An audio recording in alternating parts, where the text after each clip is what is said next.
What's up, you guys? It's Levi here.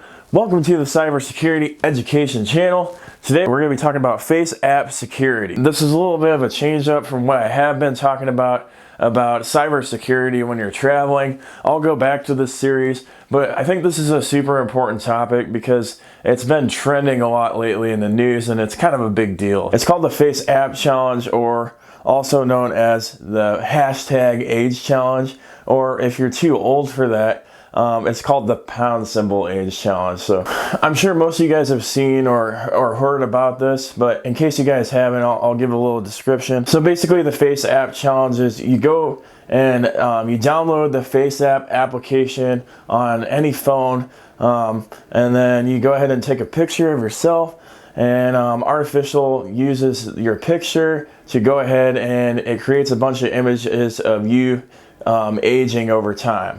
You then go ahead and take one of those pictures of yourself aging, and you post that on social media, Twitter, Facebook, Instagram, and then you put the #age challenge. I don't need to do it personally myself because I know I'm gonna look good when I'm old anyway. All right, so there's a bunch of cybersecurity concerns that are going on with this application. So in this video, I'm going to talk about those cybersecurity concerns with this application, as well as other apps created in the future like this that become trending. All right, so the current security concerns. First of all, the terms of service is kind of a concern. The terms of service state the company is allowed a perpetual, irrevocable, non-exclusive, royalty-free, worldwide, fully paid, transferable sub-license to use the photos uploaded to the app from the user.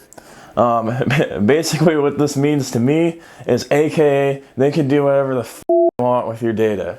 And so this policy is pretty common among social media companies. Snapchat and Facebook kind of have a similar policy. So this policy in itself is not too concerning to me anyway, because it's pretty common, unfortunately. The big concern with this is that the app is made by a developer in Russia.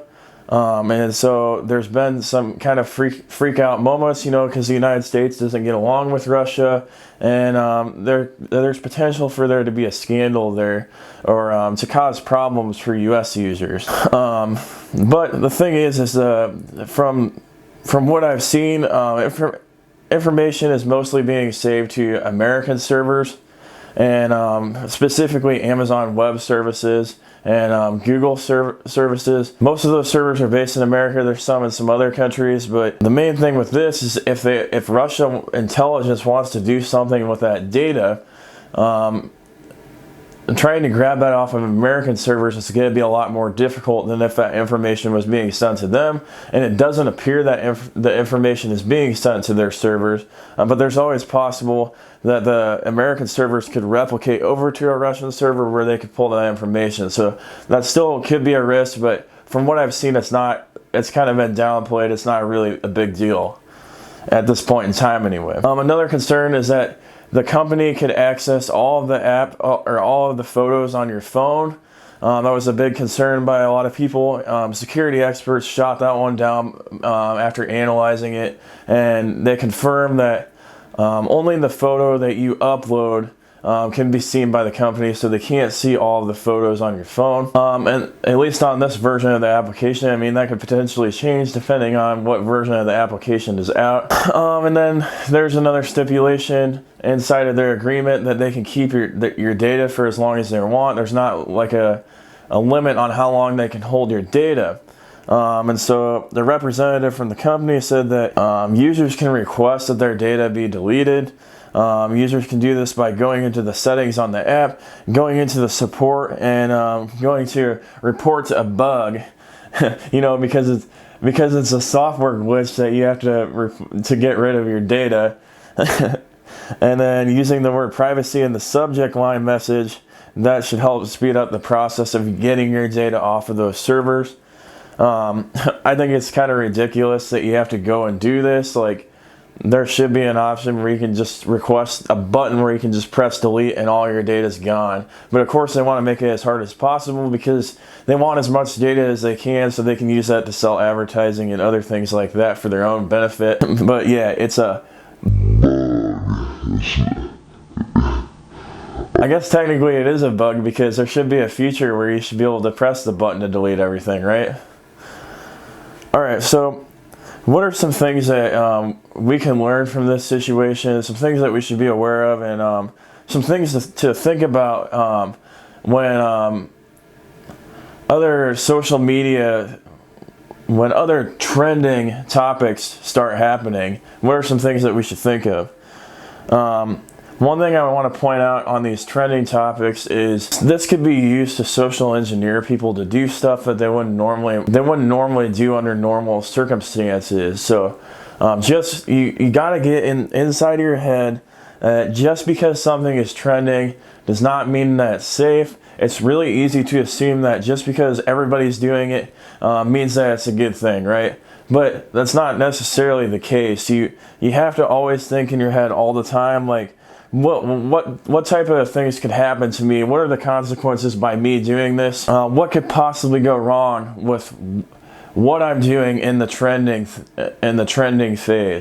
Things that you might want to do. So you might want to look up the privacy policy to make sure that to see how your information is being shared, what they can do with your data and things like that. Go search Google and Twitter on whatever it is and look up the user experiences. See if you can see any cybersecurity resources saying bad things about this or whatnot, so you know if it's reliable.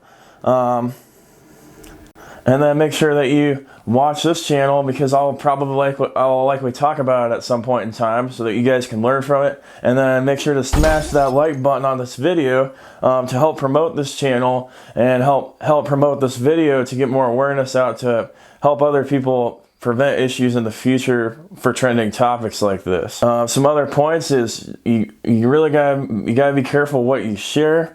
You gotta be careful what apps you use. And ask yourself whether the trend is worth giving up information on yourself that could potentially be harmful to you. It could be potentially harmful to your country or possibly even your family members, right? Let's just say that this situation is a precursor, or this Russian company is using this to gather information in this area, and then they come out with another trending topic where you guys submit things, and they keep pushing out different trending topics to gradually gather information. And then once they have enough information, they could potentially use that against Americans to try to rig an election or something like that, or do cyber espionage on people, or I mean, the possibilities are endless what they could potentially do. So it's just something to keep in the back of your mind, like, by sharing this information, what could possibly happen. So yeah, I just wanted to talk about this a little bit. I guess the main point that I want to make going from this video is when there's trending topics, just make sure that you're thinking in your head what could possibly happen to you. Don't just go ahead and go with the flow. Like, stop and just think for a second and think what can possibly happen to me. So hopefully you can save yourself from a bad situation happening. Me personally, I don't do trending topics like this because the risk isn't worth it to me. But I know a lot of other people, they like to get involved in those type of things. You just have to be careful, okay? So I hope you guys enjoyed this video. Thank you for watching, guys, and have a great day.